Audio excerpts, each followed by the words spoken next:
I talked to Sam a couple weeks ago about student loans. But I'm a truck driver. I'm a fuel tanker driver, and this past weekend has been kind of rough. I want to talk about what I've seen, but I don't want to like stoke panic for any Florida listeners. But I mean, we all know what's happening here in Florida. You know, there's a tropical storm / hurricane coming, or it looks like it may hit Florida. But you know, we're all kind of being prepared.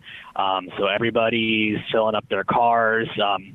You know, sooner than they would. Everybody's filling up jugs of gas for their generators, and it's good to be prepared. But the supply chain is kind of suffering. So I've worked 6 days straight dropping fuel at gas stations, and a lot of the gas stations I'm going to, when I get there, they're empty, like they're out of fuel, and that's not like a normal occurrence for us.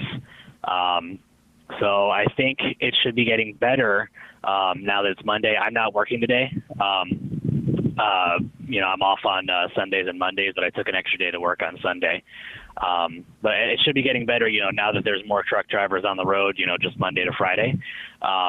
It does look kind of rough. I've only been doing this for a year or so, but I haven't really seen gas stations being this empty. So it is just a little bit concerning.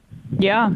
So, I mean, what's like the assessment of how your area in particular is going to be affected? I'm from Tampa. It's the coastline, and really all the coastal cities and areas are going to be worrying the most because it's a hurricane, so we're worried about the windstorm damage, but flooding is also like a big concern. So a lot of people are trying to stay with family who are further inland, not necessarily on the coast.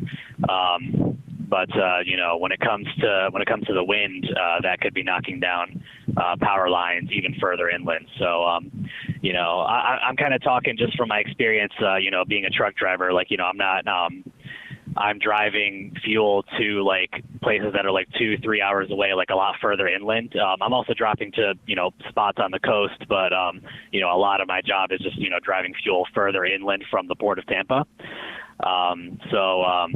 But even like an hour, 2 hours inland, like people are panic buying gas, and like I said, these small town gas stations are just empty, and it's a little bit stressful for sure. Yeah, definitely like the coastal cities got to watch out for sure. All right. Well, definitely, please stay safe, and keep us updated on the damage and everything that's happening down there. Oh yeah, absolutely. Appreciate it. Thanks so much.